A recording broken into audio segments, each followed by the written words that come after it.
हाल ही में TET pass करने वाले भर्तियों को झटका, नहीं ले सकेंगे टीजीटी काउंसलिंग में भाग। नमस्कार दोस्तों, स्वागत है आपका आपके अपने यूट्यूब चैनल पे। 69,000 शिक्षक भर्ती परीक्षा के सभी सूत्र फेल हो गए, कल भी लिस्ट नहीं आया।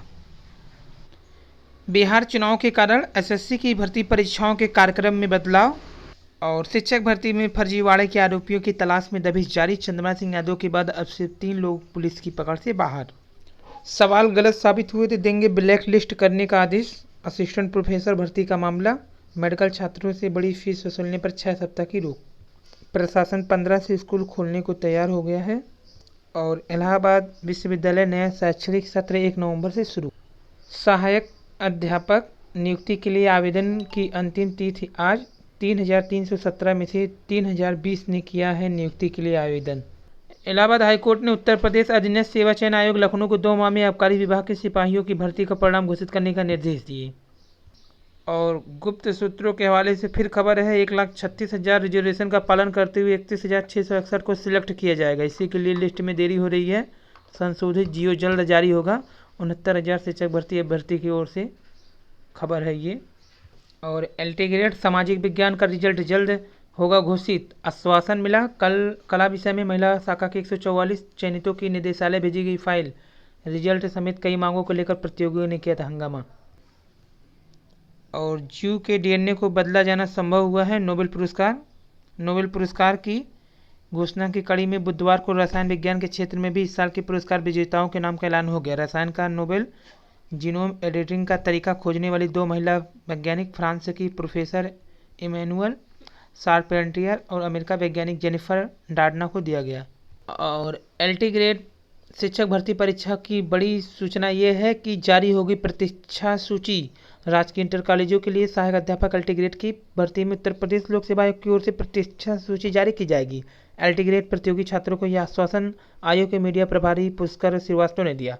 प्रतियोगी छात्र एलटी ग्रेड सामाजिक विज्ञान का परिणाम घोषित करने के लिए कला चयनित का फाइल भेजने के लिए निदेशालय में प्रदर्शन कर रहे थे। काउंसलिंग में छात्रों के invalid roll number LT grade में प्रतीक्षा सूची जारी करने की मांग को लेकर आयोग का घेराव कर रहे हैं। आयोग से शिक्षा निदेशालय भेजे गए काउंसलिंग में छात्रों के invalid roll number LT grade प्रतीक्षा सूची जारी करने की मांग को लेकर आयोग का घेराव कर रहे हैं। वहीं इंटर में संस्कृत अनिवार्य के मामले में होगा विचार। आयोग के प्रतिनिधि से वार्ता के दौरान प्रतियोगी छात्र से मिला आश्वासन। और पूर्व राज्यपाल अश्विनी कुमार ने किया आत्महत्या। रूसी हत्याकांड की जांच की टीम के मुखिया रहे थे। नागालैंड मणिपुर के पूर्व राज्यपाल और सीबीआई पूर्व निदेशक अश्विनी कुमार ने फंदा लगाकर आत्महत्या कर लिया। अपने सुसाइड नोट में लिखा कि जिंदगी से तंग आकर अगली यात्रा पर निकल रहा हूँ। 2008 से 2010 के बीच वह सीबीआई डायरेक्टर रहे। इस दौरान वह वर्तमान गृह मंत्री अमित शाह को भी सोहरादुन मामले में गिरफ्तार किए थे। और एक बड़ी न्यूज ये है कि 3 लाख वित्त विहीन शिक्षकों को आर्थिक राहत देगी सरकार। मुख्यमंत्री ने विभाग के अधिकारियों के साथ किया मंथन। आर्थिक राहत पर होने वाला खर्च का किया जा रहा है आकलन। तो यहाँ पर आकलन किया जा रहा है कि कितना खर्च बैठेगा। कोरोना संकट काल में वित्तविहीन शिक्षकों को आर्थिक राहत देकर योगी सरकार बड़ा राजनीतिक दांव खेलने जा रही है। वित्तविहीन शिक्षकों को आर्थिक सहायता के लिए मुख्यमंत्री योगी आदित्यनाथ की अध्यक्षता में 2 से 3 अक्टूबर को आयोजित बैठक में मंथन किया गया। माध्यमिक शिक्षा विभाग के अधिकारी अब वित्तविहीन शिक्षकों को राहत देने के लिए उस पर आने वाले खर्च का आकलन कर रहे हैं। प्रदेश के 20,558 वित्तविहीन विद्यालय में 3.5 लाख से अधिक शिक्षक कार्यरत हैं। कोरोना संकट काल में शैक्षणिक सत्र 2020-21 में अब तक स्कूलों का विधिवत संचालन नहीं हुआ। उधर आर्थिक मंदी के दौर में अभिभावकों को राहत देने के लिए सरकार ने वित्तविहीन विद्यालय पर भी सख्ती की। विद्यालय किसी भी विद्यालय को फीस के अभाव में न तो स्कूल में निकाल सकता है, न ही ऑनलाइन क्लास से वंचित कर सकता है। सरकार के इस आदेश के बाद वित्तविहीन विद्यालयों को समय पर फीस मिलना मुश्किल हो गया। वर्तमान स्थिति में 30 से 40% तक अभिभावक नियमित स्कूल फीस जमा नहीं कर रहे हैं। स्कूल फीस नहीं मिलने का सबसे ज़्यादा असर वित्तविहीन शिक्षकों पर हुआ है। स्कूल प्रबंधन ने वित्तविहीन शिक्षकों के वेतन में 50% की कटौती कर दी। सैकड़ों स्कूल में वित्तविहीन शिक्षकों का वेतन नहीं दिया गया। ऐसे में वित्तविहीन शिक्षक की ओर से सरकार पर आर्थिक राहत देने का दबाव बनाया जा रहा है। वित्तविहीन शिक्षकों के महत्व और दबाव को देखते हुए माध्यमिक शिक्षा विभाग उन्हें आर्थिक पैकेज देने का प्रस्ताव पेश किया। बीते 2 सप्ताह में 3 अक्टूबर को मुख्यमंत्री डॉक्टर दिनेश शर्मा, विभाग की अपर मुख्य सचिव आराधना शुक्ला ने मुख्यमंत्री योगी नाथ के साथ मंथन किया। सूत्रों के मुताबिक 2 दिन के मंथन के बाद वित्तविहीन शिक्षकों की वास्तविक संख्या, उन्हें कितना आर्थिक सहायता देना है, सरकार पर कितना आर्थिक बोझ पड़ेगा, इसका आकलन शुरू हो गया है।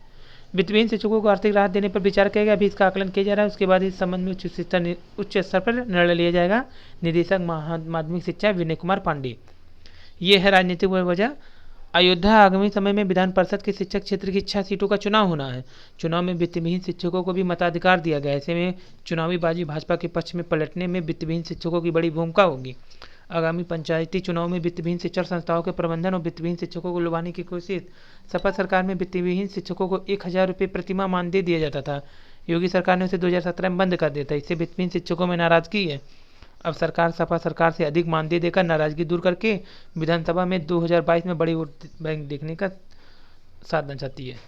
वहीं 69,000 शिक्षक भर्ती में फिर सूत्रों के हवाले से खबर है कि प्राप्त जानकारी के अनुसार 31,661 24 सितंबर 2020 के शासनादेश में परिवर्तन की पूरी संभावना है, जिस वजह से लिस्ट जारी होने में समय लग रहा है। सभी जिलों के आवंटन में परिवर्तन भी संभव है।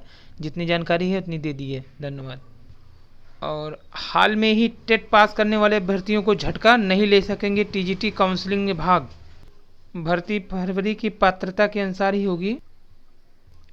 शिमला, हाल ही में हिमाचल शिक्षा बोर्ड से टेट पास करने वाले अभ्यर्थियों को झटका लगा। 29 सितंबर को टेट पास करने वाले अभ्यर्थी टीजीटी काउंसलिंग के लिए पात्र नहीं होंगे, यानी वह अभ्यर्थी 25 सितंबर से शुरू हो रही काउंसलिंग में भाग नहीं ले सकेंगे। प्रारंभिक शिक्षा निदेशालय ने आज सभी जिला अधिकारियों को इस बाबत स्पष्टीकरण जारी कर दिया है। 24 फरवरी को निकाले विज्ञापन के अनुसार ही बैच वाइज भर्तियां की जाएगी। बता दें कि प्रारंभिक शिक्षा निदेशालय सभी जिलों में टीजीटी की बैच वाइज भर्ती के लिए काउंसलिंग कर रहा है। सभी जिलों ने काउंसलिंग का शेड्यूल खुद तैयार किया है। अलग अलग जिलों में इसके लिए अलग अलग तिथियां घोषित की गई। यह प्रक्रिया 24 फरवरी से चल रही है। प्रारंभिक शिक्षा निदेशालय ने टीजीटी को बैच वाइज भर्ती के लिए रोजगार कार्यालय से पात्र लोगों के नाम मांगी थी। टेट पास ही भर्ती के लिए पात्र। हिमाचल शिक्षा बोर्ड ने 29 सितंबर को 8 विषयों की टेट परीक्षा का रिजल्ट आउट किया था। जो लोग फरवरी में टेट पास नहीं थे वे अब काउंसलिंग के लिए उप निदेशक के पास पहुंच रहे हैं।